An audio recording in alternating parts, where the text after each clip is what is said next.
Welcome, welcome to another edition of Football Religion. And before we get started with Football Religion, let us start with prayer. As always, we open in prayer to the football gods Hallis, Lombardi, Shula, and Mara. Let us bow our heads. Bless these teams we're about to receive on the hollow ground of the gridiron. And if I die before I wake, I pray my team the Super Bowl will take. God bless the Giants, the Jets, and the Bills. God bless Drew Brees. And please protect all players and coaches from season-ending injuries. And we ask this through our Savior, Peyton Manning. Amen. And with that, let's start our football religion. So, first thing we always do is the first thing we want to do is we want to tap into the news. And we're going to do that right now. And we're going to find out what's going on. And I didn't really see anything that was really big in the news this week, except for, let's see. Okay, so it's been a minute. So give me a minute. Okay, so we'll start right. First things first. So the first thing we're going to do is we're going to go to the news. And we are going to talk about a few things tonight with Football Religion. We're going to talk about the weather and travel that affects teams on game day. We're going to talk about some games of interest that are coming up in September and some rivalries. And we're also going to talk about some backup quarterbacks in the league. Because quarterbacks are, of course, the most important position on the field. And so we're going to talk about the role of the backup. So just like the president of the United States, and he has the vice president of the United States, because in case the president were to go down sick, die, whatever happens, you need someone that's capable, that can make sure that they can handle and get your team still to the promised land, even though you don't have, your starting quarterbacks. You got a backup, a capable, smart backup. You know what I mean? So that's what we're going to talk about as well. So I got a lot of notes. I got a lot of things going on here. A lot of things going on. So first things first. So we were going to talk about the news. So let's see. So the news. Let's see. So apparently Caleb Williams, who is the new draftee of the Chicago Bears, the quarterback, first overall pick this year for the 2024 draft. He has been having a lot of progress. He's coming along pretty well. And they're saying that they don't know if he will start the season. And like I said, we got to talk about backups. We don't know if he's going to start the season this year because his progression has been slow from college to now. So we'll talk about that. What else do we have?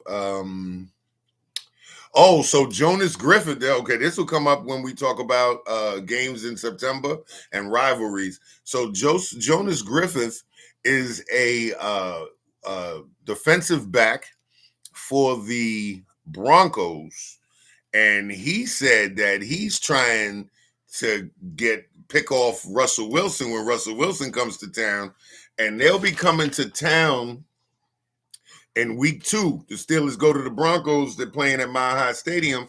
And he's like, I'm trying to pick off Russell Wilson. So, challenge accepted. That's what's up. I like that.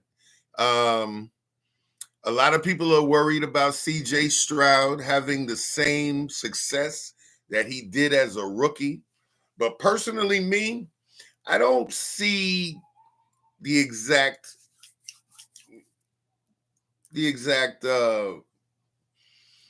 as good as he was. And I say that because every quarterback that comes in that plays a rookie season, there's normally no film on that player, meaning that no one can study what you do and your quirks and your tells and can see what you do on the field. So there was no one last year that had any tells on CJ Stroud, and he had a very successful year. Most rookies that start their first season playing normally don't have such successful years. You can see that of Burrow. Say that of what's my man down in Jacksonville. I'm horrible with names. I gotta get better with that. Anyway, so now that this is his second season playing for the Houston Texans, I don't know if he can repeat the same magic that he had in his rookie year that got the Texans. Not only did they win the division, but they also got to the playoffs. They were knocked out in the first round by the Ravens, but they did get to the playoffs. So you'll see them probably. Oh, my man Trevor Lawrence. Sorry, Trevor Lawrence is the quarterback of the Jacksonville Jaguars. My bad. Okay, so and speaking of Trevor Lawrence, as everyone knows, Trevor Lawrence is now the highest paid quarterback in the NFL, $55 million man. Oh my goodness, it's a wonderful thing. But a lot of people are like, does he deserve it? And I mean, I don't know if he deserves it or not deserves it, as opposed to other quarterbacks. Do they deserve what they get or don't deserve what they get? The thing about it with Trevor Lawrence was that he did bring them out of obscurity, and they were poised to win the division last year, but then they ran into the A train that was Texas. So that's what happened with that. So it didn't go on just as well. Let's see. So former NFL star Greg Olsen, who used to play for the Carolina Panthers, he believes that the 49ers are still going to run through the NFC and be able to get back to the Super Bowl. I don't know about that. I mean, but then again, I don't know any other team on the NFC side that really can take down the 49ers. If there was any team that could, it was the Philadelphia Eagles, in my opinion. Good evening, Town Mama. Nice to have you here. Glad that you arrived to come find out what's up for football religion for you. Let's see. Rome Adunze. Yeah, he came out of Washington. He was a Washington Husky, and he was, drafted by the Bears, and they have already named him as the primary punt returner for the season. And that's, it's anybody that knows football knows that special teams is one of the hardest jobs on the team, because that's a important position, in the beginning and at kickoffs and as such. I'm trying to avoid talking about the Dallas Cowboys right now because I have a whole show lined up for them, because so many people want to talk about the Dallas Cowboys. And, my thing with the Dallas Cowboys, this is their window is closing. Their window is closing very, very quickly, because most of their team, or we spoke about in our last show, most of their team is on the final years of their contracts, and that's most of their stars and their quarterback Dak Prescott. So, I think they're going to be very desperate to how they approach this season, and unfortunately, desperation causes problems, causes mistakes, and so I don't know what to say to that. Right. So Puka Nakua, he had a great season, a great rookie season last season for the Rams, and him and Cooper Kupp are ready to go with Matthew Stafford for the Rams for his second season, and they're gonna go right back at it. It's gonna be really interesting to see what the Rams have in store, especially now that they lost Aaron Donald because he retired this offseason. So that's going to be interesting to see what they do. Let's see. What else?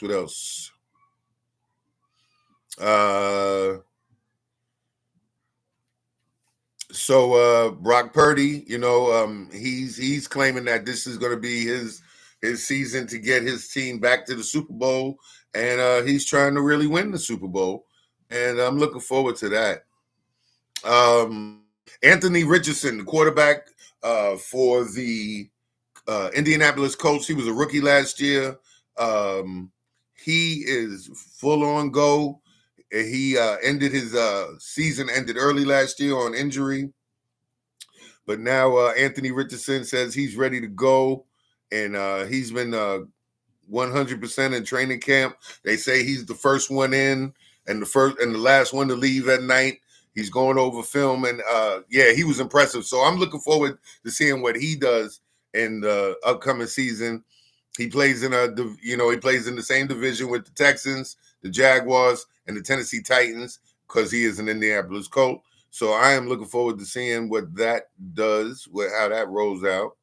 Oh yeah, and Cleveland, because Deshaun Watson is finally healthy. So we're gonna see what Deshaun Watson does. And again, we're gonna talk about, I told you we're gonna talk about backup quarterbacks.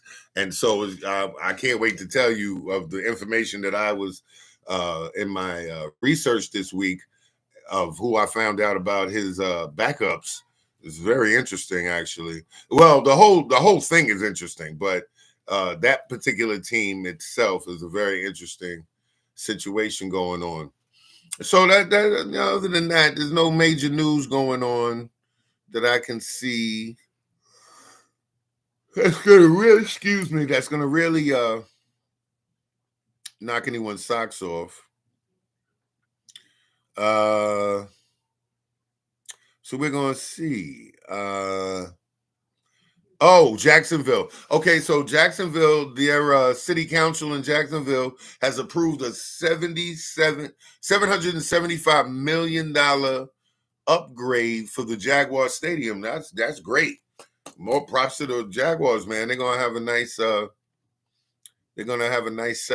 for the Jaguar Stadium. I thought it was a very nice stadium. I didn't know how much upgrading it needed. No one's ever complained about the field or, of course, the fans. People there seem to like it. So I'm looking forward to seeing how long that takes and when that'll be up and running. So Dan Quinn, the new head coach for the Washington Commanders, he's saying that Jaden Daniels is coming along well, and he has a problem with blind spots on his right and left when he's practicing.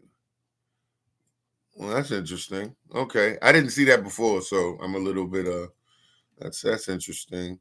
Yeah, Aaron Rodgers. So Aaron Rodgers apparently still did not go to mandatory mini camp, and a lot of people are upset about it. I was upset about it personally, only because he had a very bad season 2 seasons ago with the Packers. His last season with the Packers, he had a bad season. Then he went to the Jets. Then he got hurt 4 snaps in, so he hasn't played all season. And I don't know what kind of workout he was doing in the off season. And now he hasn't even reported to camp. But mandatory camp for everybody starts in somewhere in the middle of July. So I'm not going to worry about him until that time comes, and then we can talk about what they'll do about it. But I don't even know who his backups are. I didn't even go into that yet.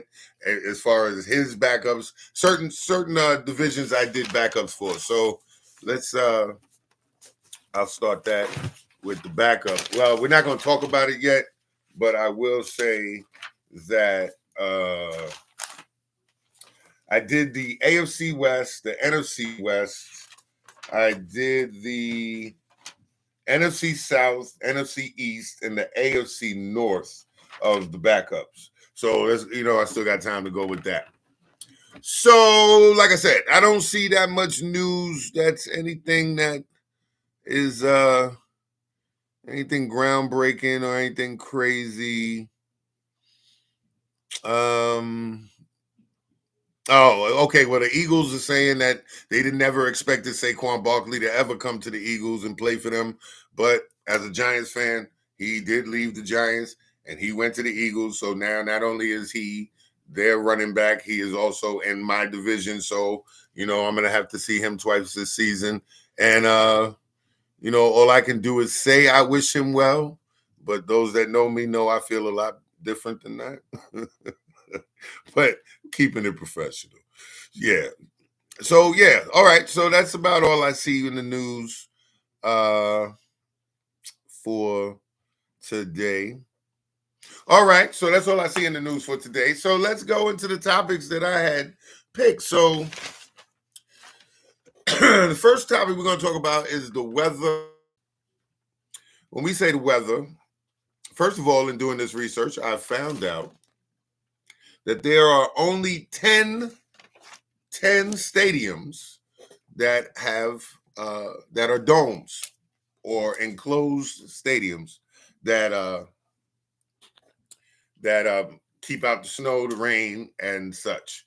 So those 10 stadiums are Allegiant Stadium, which is the Las Vegas Raiders, the Caesars Superdome, which hosts the New Orleans Saints, Ford Field, which hosts the Lions, Lucas Oil Stadium, which is the Indianapolis Colts home stadium, NRG Stadium, which hosts Houston Texans, State Farm Stadium, which hosts the Arizona Cardinals, U.S. Bank Stadium, which hosts the Minnesota Vikings, the Cowboys AT&T Stadium in Dallas, Mercedes-Benz Stadium in Atlanta, and SoFi Stadium in California, which hosts the Rams and the Chargers. So now there are 1, 2, 3,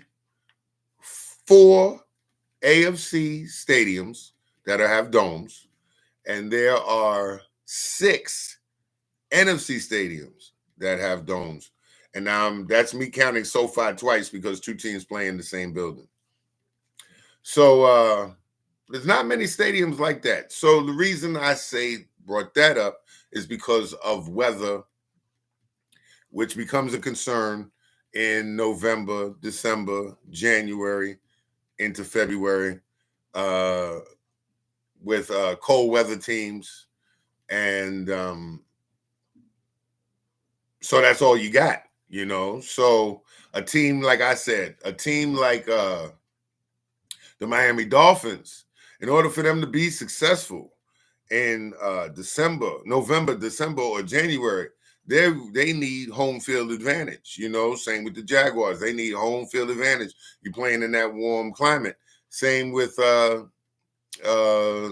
Cowboys playing in Texas, the Tampa Bay Buccaneers, and then they have to travel to other places. Like some of the worst stadiums are Lambeau, one of the coldest stadiums in the league. MetLife, which is in New York. I think they changed the name of the stadium in Buffalo, and I'll get you that name. But that's another one of the coldest stadiums in the league. And so in January, in November and January, it's hard for these teams to be able to perform in if they're in those stadiums in the cold. And so also along with that, you got games that travel. Like, so if you say the Seattle Seahawks coming from Seattle have to come all the way to the East Coast to play any team on the East Coast. You can name it all the way from north to south. Any team on the East Coast. They're changing over 3 different time zones just to play. So if you come from Seattle to New York, you play a 1 o'clock game in the afternoon. It is 1 o'clock Eastern Standard Time. But because you're coming from the West Coast, you're technically playing at 9 o'clock in the morning. You know what I'm saying? So it's an advantage along as far as with a home field advantage. Or you could say a time zone advantage. That is I think that works for teams like San Francisco, the Raiders, both the Rams and the Chiefs that have to come all the way over to the East Coast. And it normally doesn't work that way from the East Coast to the West, except that an East Coast team normally ready to play at 8 p.m. If you go to a time zone 3 hours behind, they're just playing, at 10 o'clock at night or 11 o'clock at night, which, is I'd rather play at 11 o'clock at night than 9 in the morning. That's just me. But, that's what's crazy about the different time zones. And so with most of the teams in the league that don't have domes, a lot of people have questioned why don't they put a dome over, in Buffalo. And it's like Buffalo's home field advantage is the fact that they are a cold weather team. Same with Kansas City, in the middle of the country, one of the coldest stadiums you want to play in. You know, we should have a dome. Nah, we don't want a dome. First of all, football started out as an outdoor winter sport. So being cold is part of the deal. I've heard hockey players say that when they play outside, it's an amazing experience. They love it. That's how they were taught hockey, is playing outside. So being able to play outside in the elements is amazing. Oh, thank you, Town Mama. My manager made this. I got to get like 50 more because people are going to start wanting the swag. Football religion, baby. Football religion. So, yeah. So, a lot of these teams, most of the teams do play outside. So, and I was having a conversation with my man, Chris, and Chris's thing was, that you acclimate yourself to the cold. So if you are raised in California and then you play in a cold climate, you should acclimate yourself. Now, I agree with that in certain instances. Like, for instance, Aaron Rodgers came and born and raised in California, and he was a Green Bay Packer for so many years. And playing in Green Bay and weather below zero, he acclimated himself and he did pretty well. Same with Brett Favre. Brett Favre was from Mississippi and ended up playing in Green Bay and Hall of Fame quarterback, acclimated himself very, very well to the cold weather. But my argument was that generation, my generation, we built different. These youngins, I don't see them coming from California like, okay, Caleb Williams, California, and going to Chicago. But then I was told that Caleb Williams is originally from Washington, D.C. So I'm intrigued. I don't believe in starting rookies, quarterbacks in their first season. I think they should sit on the bench a season or two to acclimate themselves to the game, to the speed, to the roughness of it, to the weather conditions, the time zone flight conditions, because the game is totally different from college. It's much faster, it's much harder, and so we'll see if he's able to transition from the college game to the NFL. We'll find out. I have my doubts, just like I have my doubts about Jaden Daniels. Jaden Daniels was the Heisman winner last year out of LSU. He was picked first overall by the Washington Commanders. They plan on having him be the starting quarterback this year. Can he rise to the occasion in that division, which is the NFC East, one of the hardest divisions to play in the National Football League? There's 3 divisions like that. There's the black and blue division, which is the NFC North. There's the NFC East, and then there's the AFC West. supposedly the hardest divisions in football. So we are definitely going to see if Jaden Daniels is up to the task of leading the Washington Redskins not only to just a winning season, but can he get them to the playoffs? Personally, I will go on the record, and since I'm saying it here on the record, I say no. But then again, I'm a little biased. So, but hey, I don't want to see anyone fail. I want to ultimately see people succeed. So, I hope he does well, just not against my team. Hey, that fair? That fair? We can say that? Okay, cool. All right. So, since I started talking about, so let's go into the schedule and of some games of interest that are coming up in September, the first month of football. So, like I said, the first game of the season, of the brand new season, will be November 5th. September 5th, 2024. Thursday, September 5th, 2024. And that game will be the Ravens and the Chiefs playing in Arrowhead Stadium in Kansas City on a Thursday night. I believe that game will start around 8 o'clock. Also with the pomp and circumstance, because the Chiefs will receive their rings from the previous Super Bowl, their championship rings. They get them that night. They put their banner to the sky, and then the Ravens will have an opportunity to get revenge on them losing to the Chiefs last year that took them out of going to the Super Bowl. I'm going to be honest with you. I did not think that the Chiefs were going to be able to beat the Ravens at home in Baltimore and take out the Ravens for going to the Super Bowl. But I saw it in living color, like a 20 years zenith. Believe it. I saw it happen. And I was shocked.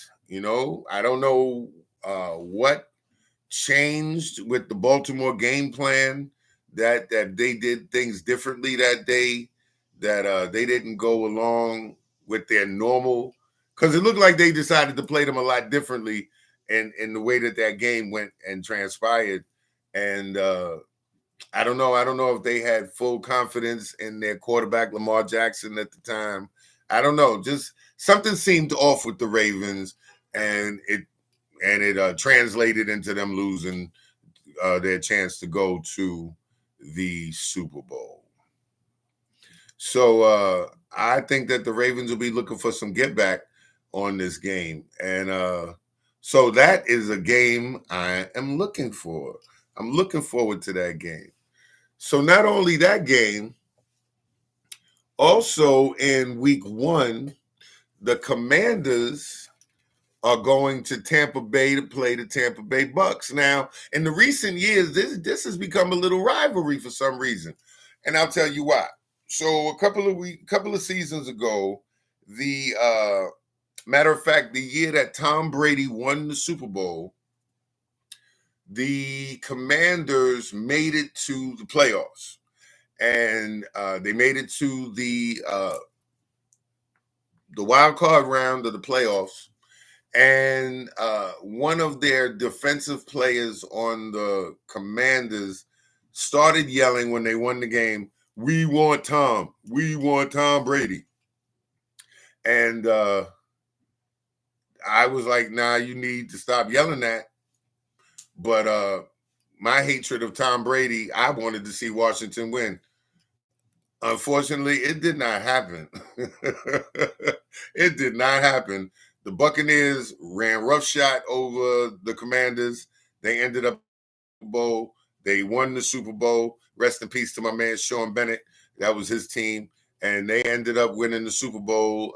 First team in history to win the Super Bowl on their own home field, by the way. That only Tom Brady would have that to break, And so the Commanders and the Bucks lately they've been playing a lot, pretty frequently in the last 5 seasons. So it's become a little rivalry, and I'm actually looking forward to seeing what the what the Commanders can do with the Bucks. You know that they're a new quarterback now. They have my man, what's his name?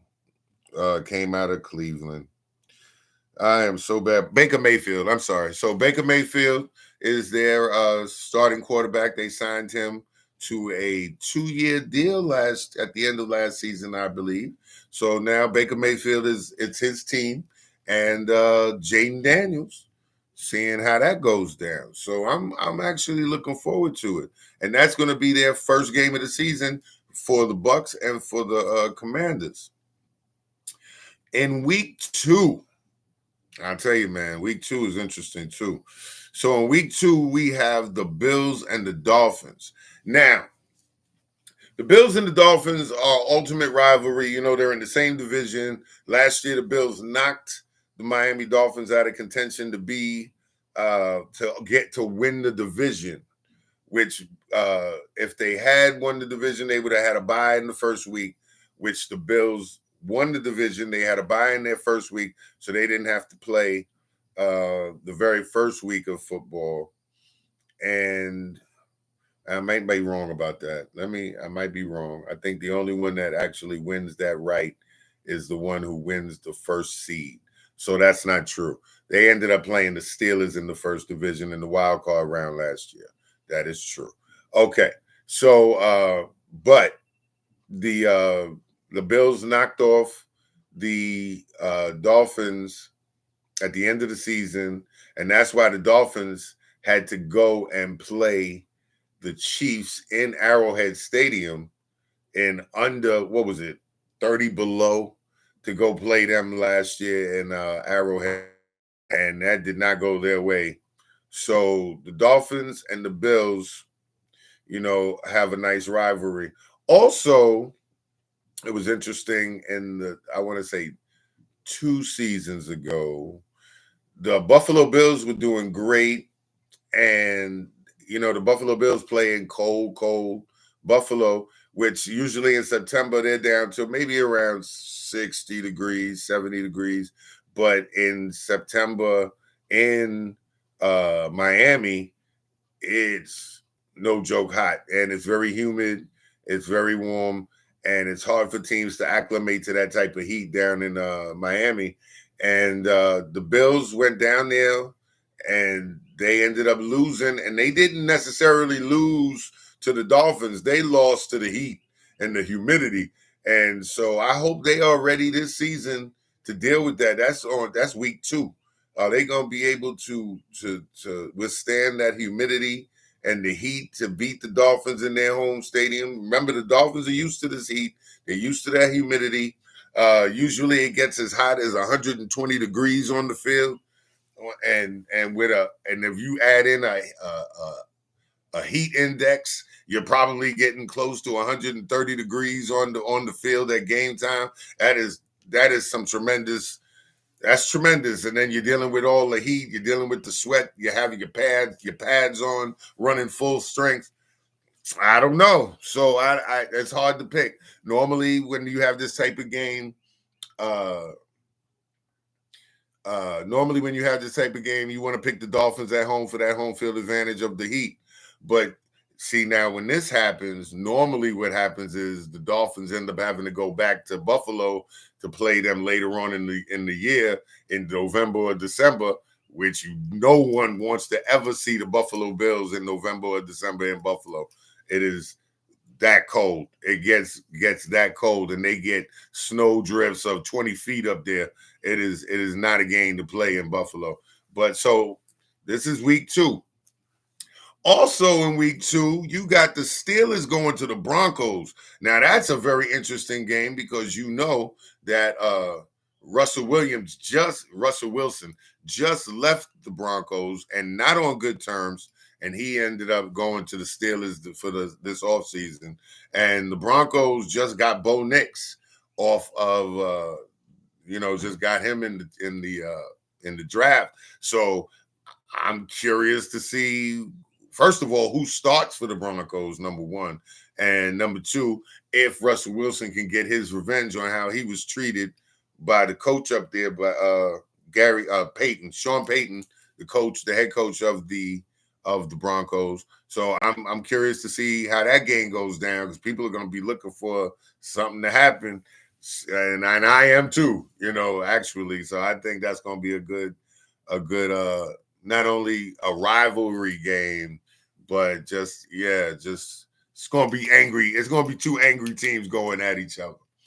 Also in week 2, you got the Bengals and the Chiefs. Now, anybody that's been watching football for the last 3 years since Joe Burrow became the head quarterback of the Cincinnati Bengals, Joe Burrow is a very good quarterback, and in recent years he's always seemed to get the Bengals to the playoffs. Didn't happen last year because he got hurt. But he always seems to get the Bengals to the playoffs, and it always comes down to whether they're going to get past the Chiefs. And in recent years, the Bengals have not been able to get past the Chiefs. They got past them once, and that's what got the Cincinnati Bengals to go to the Super Bowl to play the Rams. What was that, 2 years ago? Yes. But the Rams ended up prevailing and winning the Super Bowl over the Cincinnati Bengals. But the Bengals are going to Arrowhead Stadium in week 2 to play the Chiefs. And depending on what happens between the Chiefs and the Ravens in week 1, then your second week back at home, now you got to see Cincinnati come in. It's going to be interesting. Oh, man, that's going to be a game. I promise you that game is going to have a lot of views, because everybody's going to want to see Joe Burrow and Patrick Mahomes go at it once again. So I'm looking forward to that. And that's all in week 2, ladies and gentlemen. That's only week 2. Week 3. So week 3. Week 3, we have an old rivalry. It's going to go down. So that's on Thursday, September 26th. We got the Cowboys are going to MetLife to play the New York Giants. And, anytime the Cowboys play my team, I'm always nervous, because, we have not been able to beat them in a long time, actually. It's a kind of an embarrassing streak. I'll be able to tell you that later. I'll look it up. But so they're coming to Giant Stadium last year, which was my birthday weekend, and we had the Sedan Bowl in my house, and it was the last game of the night, so I was excited to see this game, and the Giants lost 41-0 or 40-0. It was terrible, and we didn't even put up a point in that game. So, and then when we went there, we weren't able to beat them the second time around either. So, in AT&T Stadium. So in week 3, it is the Thursday night marquee game. Nobody else in the country will be playing that night, just the Giants and the Cowboys. So, I'm going to be on some, let's go. That game is going to be on TV in every state in the country. Yeah, and I want my Giants to win. So, I don't know, though. We got to see. We still have the same old quarterback in Daniel Jones. We lost our running back. We do have a new running back that we got from the Texans, and I'll get into who he is and all that later on too. But it's going to be the Cowboys and the Giants. Daniel Jones is the truth. Okay, for the people that want to cheer on Daniel Jones, this is his 5th year. His 4th year. Last year of his rookie contract. And all I can say is I hope the Giants do right by me next year. That's all I can say. Okay, so that's in week 4. So yeah. Then in the last week of September, now this is going to be some fun. The Vikings are going to go to Lambeau Field to face off against the Packers. Now, I don't know what to think about the Vikings this year, because they gave up their main quarterback in Kirk Cousins. They traded him to Atlanta. The Vikings quarterback now is Sam Darnold, who ultimately was brought in the league. He was drafted by the New York Jets. Didn't work out. They ended up trading him to the Carolina Panthers. Didn't work out. And now Sam Darnold found his way to Minnesota, and he's the lead quarterback going up against Jordan Love in the Packers. And I'm telling you, the Packers are a surprising team, because a lot of people didn't think that Jordan Love could imitate the magic of Aaron Rodgers, but Jordan Love is all right. I'm not mad at Jordan Love. He looks good. He looks comfortable. He looks like he was meant to lead this team. So I'm looking forward to seeing what he does. But the reason that I say that this is a big game is because the Vikings and the Packers, that is a lifelong rivalry, a head-to-head rivalry. You talk about two teams that don't like each other. It's going to be amazing to see what happens in that game. And like I said, I don't know what the front office of the Vikings is doing. You know, that they have Sam Darnold now, so I'm not sure what's going on. Anyway, you know. Also in that weekend, you got the Buffalo Bills traveling to Baltimore to face the Ravens. Now, I like when the Baltimore Ravens play the Bills. This always seems to be a good, gridiron, hard, rough, tough game. But but now with the Ravens, with Lamar Jackson and Derrick Henry, like I said, I've already chosen the Ravens to represent the AFC in the Super Bowl. So I am I am very much looking forward to seeing what the Ravens put on the field this year. But the Bills going to the Ravens, I don't know. You know, it is too early for me to pick a team or pick a side at this time. It's only still in June. July starts next week. So let me not go too far and say too much. But I don't know. We're going to see what happens. But I am looking forward to that game on September 29th. And that's going to be great.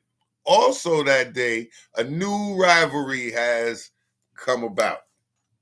The Jaguars are going to see the Texans. Now, I told you, last year the Texans knocked the Jaguars out of the playoffs. The Texans ended up getting in because they won the division. So the Jaguars are looking for some payback, but they got to go to Texas to get it.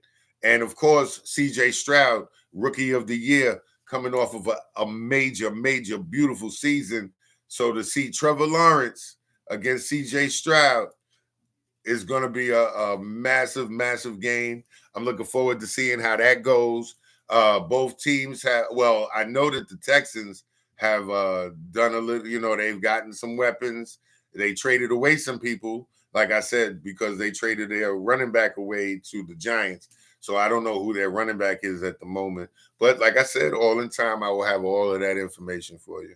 But just for now, just to wet your beak, baby birds, I'm going to bring it to you. I'm going to feed you. The Jaguars and the Texans, that's going to be one of those games that you want to look up for and you want to get into, because some of these hard-hitting games are going to be like sharp, games. And I'm looking forward to it. But that's just the month of September. So, let me just let you have that one for a minute and let you marinate on that. No doubt.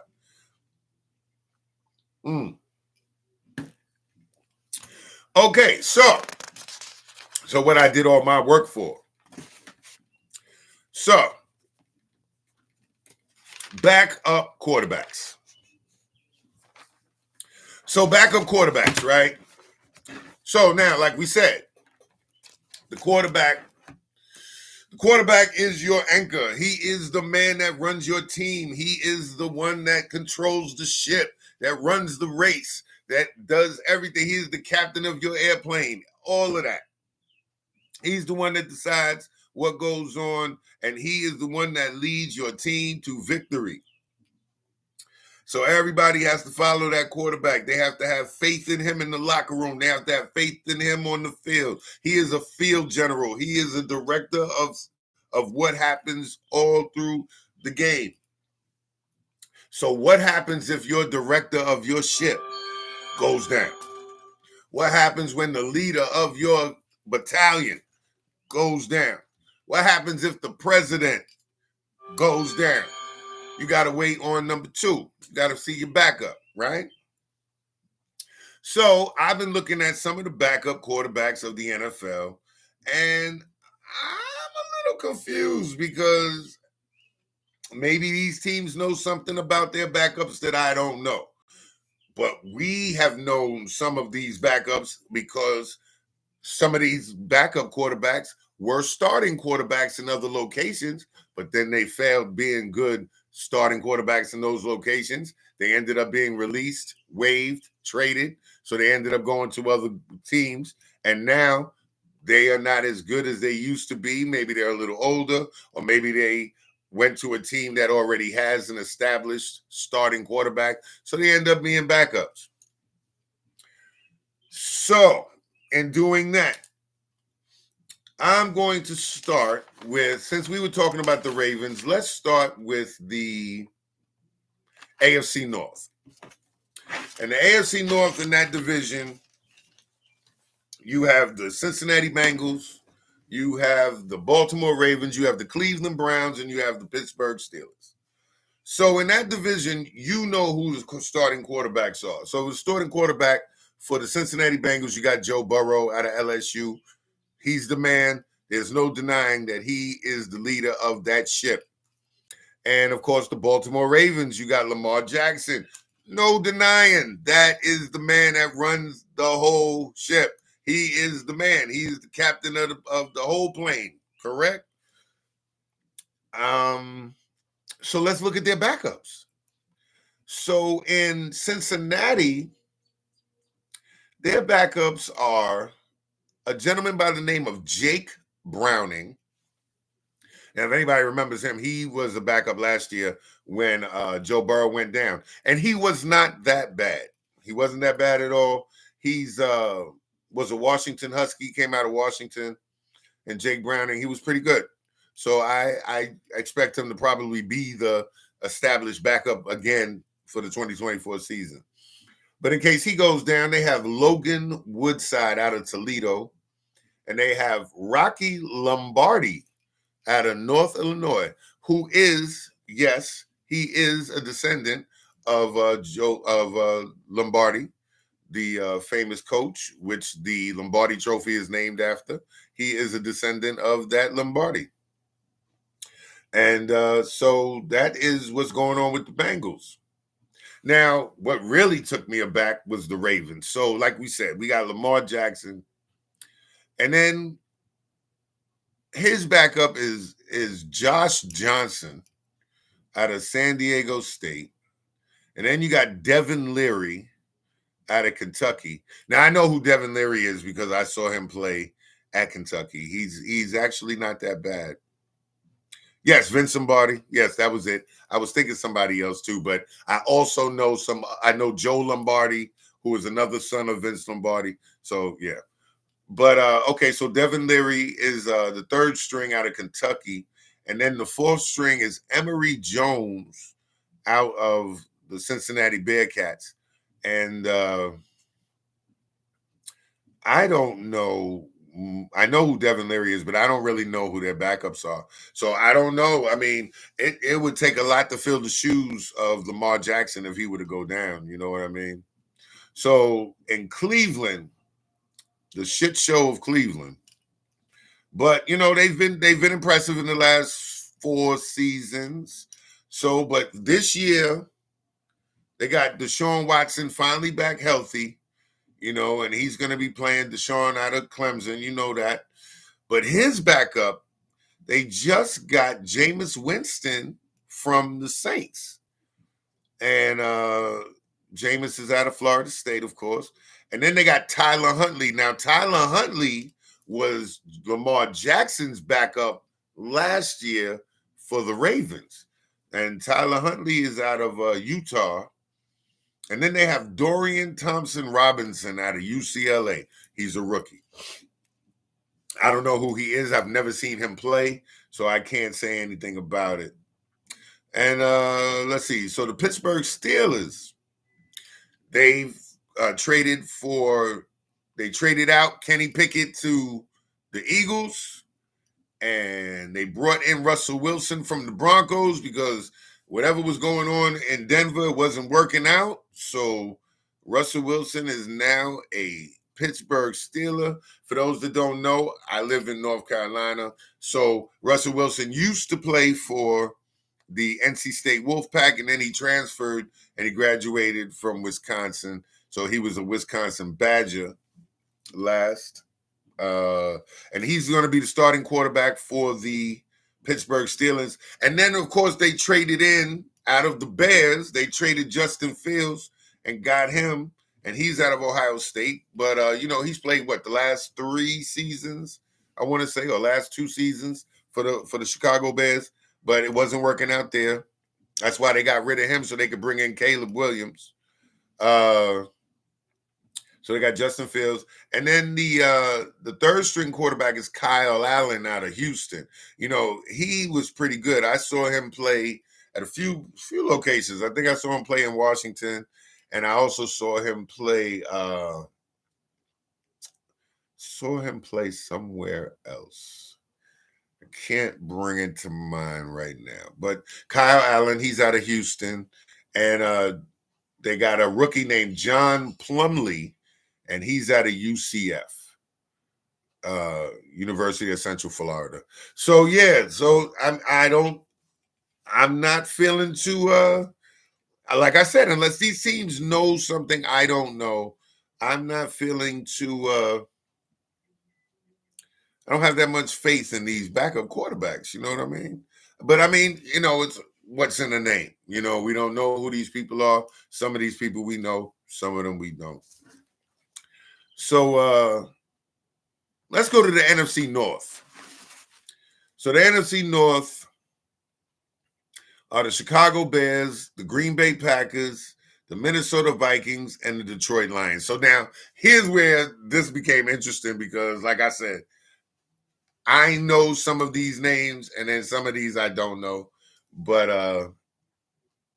I just they see something in these guys that I don't. Now, mind you, I might say one of these names now and they not be on the team in 2 months because the teams have not cut down their roster to the 53-man roster that is what it is supposed to be when the season starts. Because all the teams, they have about 100 players. Some go to the practice field, the practice team. Some get waived, some get traded, and then some are kept.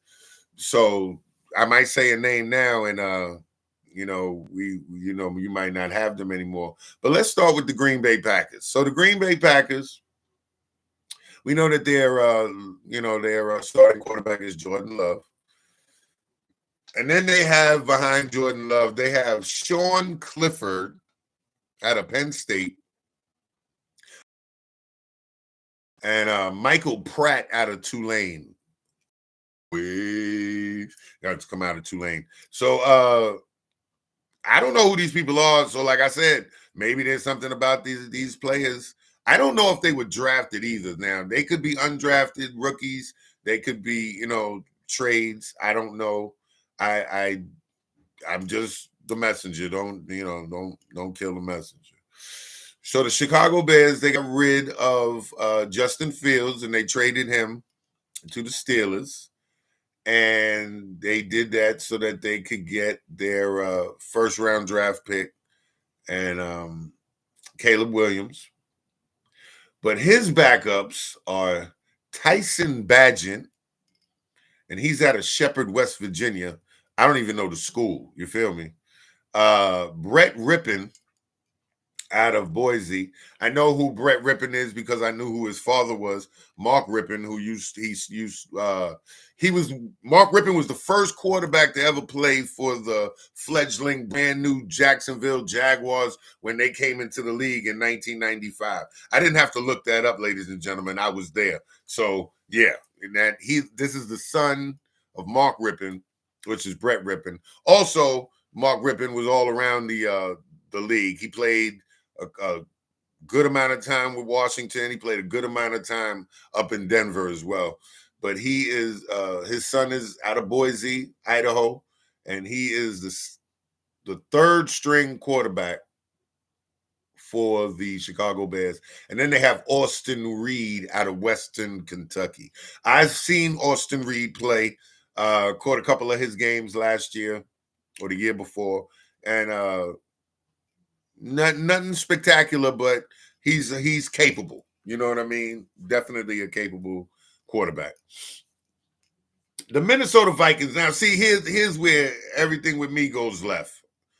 Because last year they had Kirk Cousins, and Kirk Cousins wasn't bad. He wasn't bad at all. Matter of fact, he got them to the playoffs, not last year, but the year before. Unfortunately, they lost to my Giants in the first round of the playoffs 2 seasons ago. But I don't know why they got rid of him, because I know that the team and most of the players loved him and respected him in the locker room. So I don't know what happened with that, but everything changes. So they ended up trading him to the Atlanta Falcons, and they brought in Sam Darnold. Like I told you, Sam Darnold was drafted by the Jets, failed as a Jet. He was traded to the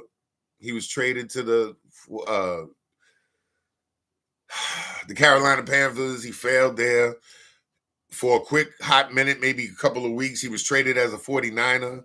He didn't do good there. So now he's been brought to the Minnesota Vikings.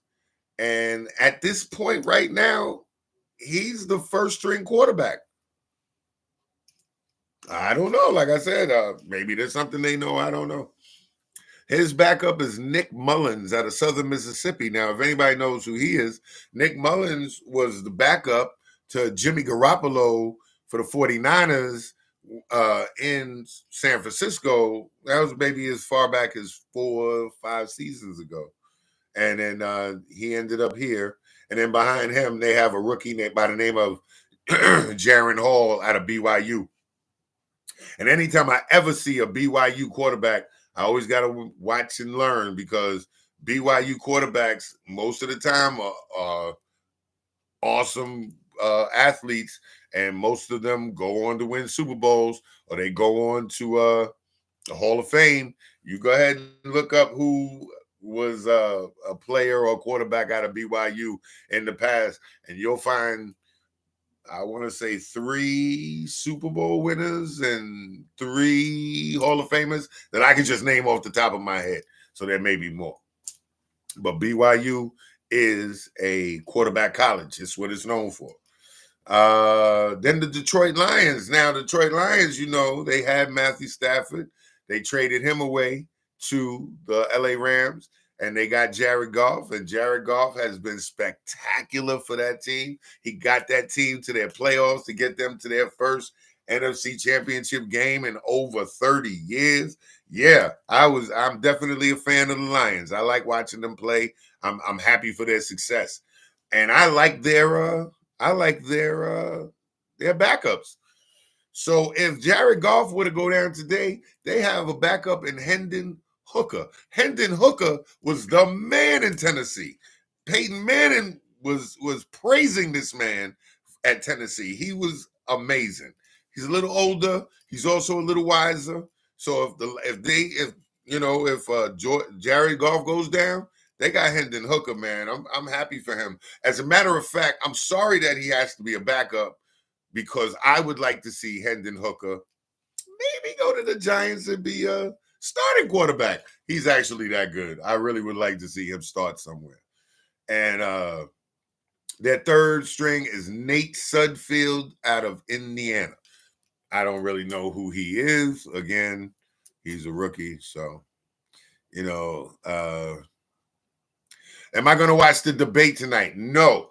I chose not to watch the debate tonight. I chose to do this show because I do not want to watch the debate tonight. I wanted to stay away from the debate because, unfortunately, I am mad at this country being bamboozled by someone that I think is a con man, a felon, and a problem. So, I chose not to watch it. A lot of people are mad at at the president that we currently have because of inflation, but we haven't had, but he's had the best job ratings in forever. And of course he can't handle immigration, and they're mad at him because of the war in in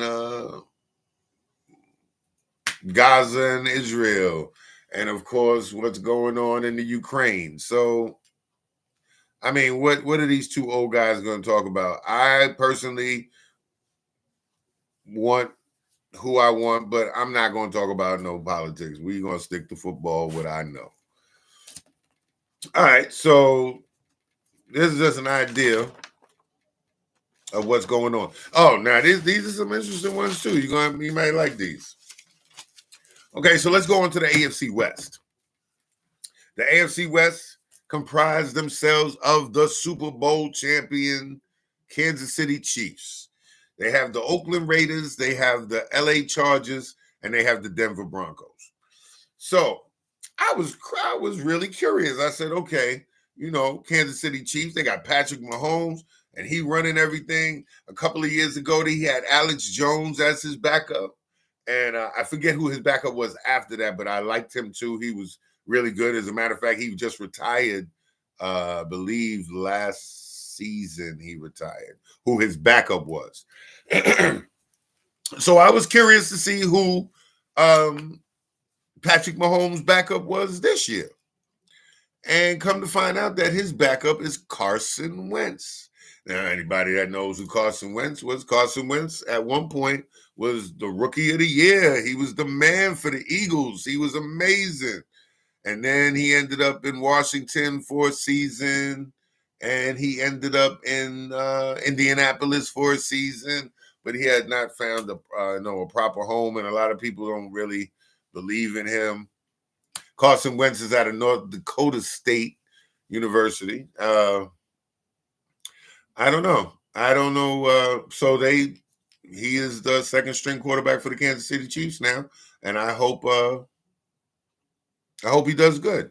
The third string quarterback is a man by the name of Chris Oladokun out of South Dakota State. I've never heard of him before. This was the first time I heard his name when I was doing this research. And let's see. Ian Book is the fourth string quarterback. Now, Ian Book, I watched play two separate seasons at Notre Dame. And I automatically said, yo, he's gonna be the man. You know what I'm saying? He's definitely gonna be the man when he gets to the NFL. Unfortunately, no one took him on as a lead quarterback, but I'm pretty sure that he may get his shot because he's good. So if God forbid that Patrick Mahomes goes down, he might get his chance. So right, okay. So the Raiders, another team that I don't know what the heck is going on with them. So they had a great backup quarterback in Derek Carr for the last couple of seasons. Then they had Jimmy Garoppolo for a season, and they just couldn't get it right. So this year, they decided to go with a young man by the name of Aiden O'Donnell out of Purdue University. I've seen him play maybe once or twice for Purdue in the Big Ten, but nothing special really to write home about. He's not that bad of a quarterback, so he's capable. So I hope that he is, I hope he does the Oakland Raiders proud. But it's his backups that were interesting to me. His backup is one man by the name of Gardner Minshew. Now you know who he is. Gardner Minshew was the last quarterback to play in Jacksonville before they got Goldilocks. I can't remember his name again. I'm so bad with names. It's so frustrating. I'm so bad with names. But he was there before the quarterback, the current quarterback that they have now. And he's out of Washington State, so he was a Husky. Then they got Carter Bladley out of South Alabama. I don't know who that is. And then they have Anthony Brown out of Oregon. So I'm not really. I don't know. Other than Gardner Minshew, that's the only person that I know on that roster. And so I guess, like I said, the Oakland Raiders know exactly what they're doing. Then we have the Chargers. Now the Chargers, I like their Justin Herbert. I like their starter, Justin Herbert. I liked him since the first time I saw him play. Justin Herbert is pretty good. If they have any chance of getting to the Super Bowl or the postseason, I believe it lies with Justin Herbert, definitely. But let's talk about his backups. So now, if Justin were to go down for any reason, they have a man behind him by the name of Easton Stick. Easton Stick played in Denver, I believe, for the last couple of seasons, and he's out of North Dakota State. And then behind him is a young man by the name of Max Duggan. Now, I like Max Duggan. I watched Max Duggan play in the magical season at TCU when they TCU was doing it, man, and they got all the way into the college playoffs that season behind Max Duggan and Duggan. And yeah, I hope he's another quarterback that I thought that would end up probably starting somewhere, but didn't play in the cards. So now he's a Charger. So that's cool. And behind him is Casey Ballerman out of Augustana. I've never heard of this school, ladies and gentlemen. So Augustana. Yeah, Augustana. So good luck to the Chargers. You know what I'm saying? So you see where I'm going here with this. You know what I mean? Like it's cool. You get your your head man in there and you do what you do. And see what happens. So this is something I said a while ago is about to come back and bite me. All right, so then in that same division is the Denver Broncos, and they have their starting quarterback listed as a man named Jarrett Stidham out of Auburn. He's been there a while. He was back. He backed up Russell Wilson in the last couple of years. He's started a few games. He's backed up a few games because the Broncos have never had a uh, a steady regular quarterback since the leaving of Peyton Manning, after they won the Super Bowl 50. So they haven't had a regular quarterback that, is that good for a while. So they got Jarrett Stidham. And then, of course, in the draft, they went and got Bo Nix out of Oregon. Also played at Auburn for a while, and then ended up going to Oregon. He was a Heisman finalist last year. I liked Bo Nix. I liked watching him play. My friend Chris said that the only reason that he was so good is that he ended up because he was playing for the Oregon Ducks and he was playing in the Pac-12, one of the weakest divisions in college football, because he believes the strongest division is the SEC. Have to agree. So, but Bo Nix, I like Bo Nix. Bo Nix is not bad at all. And then they ended up getting Zach Wilson. Zach Wilson was on another quarterback drafted first round out of BYU. That's what I said. It's going to come back and bite me. Out of BYU by the New York Jets now, but they traded him to the Denver Broncos, but never worked out in New York. So I hope that it works out for him in Denver. So here's where things get interesting. So now I have the NFC West. Now in the NFC West, you have the the NFC champion San Francisco 49ers, who lost to the Kansas City Chiefs last year in the Super Bowl, and their starting quarterback, Mr. Irrelevant Brock Purdy, who to me is the truth. I love watching that young man play. He makes the game fun for me. I enjoy watching him. I wish he played on my team, but Mr. Irrelevant ended up taking over the team 2 seasons ago and had an incredible unbeaten streak for a while. And then, but not only that, his after his first coming in his first season after the quarterback got hurt, then he followed up following season, got his team back to the Super Bowl. Mr. Irrelevant, loved it. Very first game he ever came in, and he beat Tom Brady. He beat Tom Brady.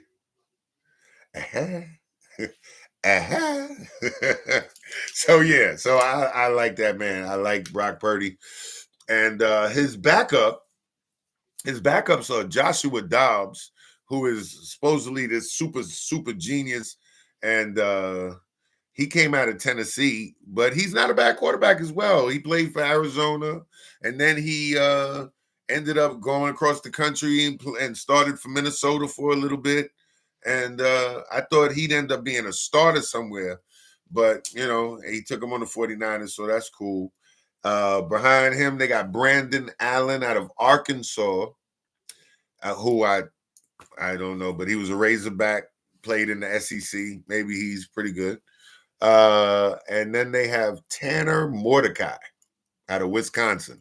Never heard of this kid out of Wisconsin. Played in the Big Ten. Hopefully, he's all right.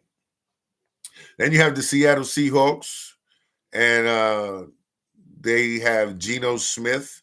Geno Smith, man, one of the comeback players. Had an up and down season, but ended up being a comeback player and starting for the Seattle Seahawks after Russell Wilson left. Geno Smith was drafted by the New York Jets. He cruised around the league. He played for the New York Giants as well. I believe he played in Baltimore for a hot minute too. And so he's been around a little minute, and then he found a home in Seattle, and now he's the starter there, and he's pretty good. That team also, they got rid of their head coach of so many years last year. I forget his name off the top of my head, but I'm saying I'm gonna get it back. I wasn't talking about coaches, but they have a new head coach now in Seattle. I'll end up getting you the information. But they have Geno Smith's backup is Sam Howell out of UNC, came from here. And then they got PJ Walker out of Temple. So PJ Walker, he played for the Texans for a hot minute, and he also played for the Carolina Panthers for a hot minute. Didn't find much success, but they going with Geno Smith and Sam Howell. Now Sam Howell, he was interesting about Sam Howell. He came out of UNC, University of North Carolina, played for the Washington Commanders, and he was not bad at all. So I don't know why they got rid of him, but now he's a backup in Seattle. I hope he does. I hope he does good there. Then you have the Arizona Cardinals. Now, the Arizona Cardinals, they have had problems at their starting quarterback position, but they have a regular starting quarterback who definitely is not bad. And you know him by the name of Kyler Murray. So Kyler Murray was hurt last year, and that's how, and Joshua Dobbs took over for him when he got hurt. And then when he came back, they got rid of Joshua Dobbs, sent him to Minnesota. But Kyler Murray is back in the mix, and he is ready to go. And so his backups are Desmond Ridder, Cincinnati Wildcat, Clayton Tune out of Houston, and Talia Tagovailoa out of Maryland, and that's to his brother. And I watched Talia play Maryland, and I'm a Maryland Terrapin fan. For those that know I lived in DC for about 20 years, so I like the Turtles, the Terrapins. So it was fun watching them play, and it was fun watching them play. And then the last but not least in that division are the Los Angeles Rams. Now, of course, we know who the Los Angeles Rams starting quarterback was. He won a Super Bowl. So what is he, 2 years removed from winning the Super Bowl? And that's my man that he played for the Lions for so many years. And then he ended up going to the Rams when that's how Jared Goff got over to be a that's how Jared go. Oh my goodness. Oh my goodness. Something else I just found out. So I'll tell you that in a second. So that's my man Matthew Stafford. Matthew Stafford is he's a Ram, and like I said, he's 2 years removed from winning the Super Bowl. They just got Jimmy Garoppolo, who was last with the Raiders. And Jimmy Garoppolo has had an incredible career for where he's been. Jimmy Garoppolo was a backup to Tom Brady when he was drafted. So he was with the Patriots for a long period of time. Then Jimmy G, as they called him, he went over to be with the 49ers. And then he left the 49ers as a starter. Then he went to the Raiders. It didn't work out there, so the Raiders ended up trading him to the Rams. So now he's a backup to Matthew Stafford. Behind him, they have Stetson Bennett. I like Stetson Bennett. I watched Stetson Bennett play about 3 seasons with the Georgia Bulldogs, SEC team. I like watching Stetson Bennett play. He's fast on his feet, good bullet for an arm, no doubt. I enjoyed him. And behind him is Dresser Wynn out of Tennessee Martin. I don't really know who he is, but again, a rookie. So, wish him well. And then in doing that research, I just saw, I don't know how I missed this. So what week is this? Week 1. Week 1, we will have on Sunday night that's actually the same day as my Sedan Bowl. The 8:00 game that night will be the Rams at the Lions. So they're gonna have a rematch of the Lions and Rams last year's playoff game where the Lions got the best of the Rams. So the Rams will be traveling to Detroit for their first game of the season against the Lions again. So now you have Matthew Stafford going back to his home field or his old home field to play against his old team again in Detroit. So, yeah, that's going to be a game of games right there. See, I missed it, and now I'm doing this other part. I ended up finding it. Look at that. So I'm looking forward to this football season. I am really, really excited. So again, I'm still just dipping my toes into the shallow end of the pool. And I'm trying to get you this information slowly. And again, I'll have more to talk about, more interesting topics to do as we get closer to the season. But like I'm just this is just I'll feed you, baby birds. You know what I'm saying? You gotta be ready to eat. I'm gonna get you there. So this was just only the beginning. And so you know what I'm saying? Comment, let me know what you feel about, the show and different things that you might want to talk about. And I'll have some more games, what's coming up in October, November, December. Of course, the holiday games. Also, always have a little trivia, a little history for you. And we're gonna have a good time this season. We'll have a great time. So tell a friend to tell a friend. You know what I'm saying? That football religion is doing this damn thing. And so let's end this with a prayer, ladies and gentlemen. As always, We open in prayer to the football gods, Hallis, Lombardi, Shula, and Mara. Let us bow our heads. Bless these teams we're about to receive on the hallowed ground of the gridiron. And if I die before I wake, I pray my team the Super Bowl will take. God bless the Giants, the Jets, the Bills, and Drew Brees. And please protect all players and coaches from season-ending injuries. We ask this to our Savior, Peyton Manning, and that, my friends, is football religion. Amen. I'm going to see you again soon. You take care. Peace. Love you, town mama.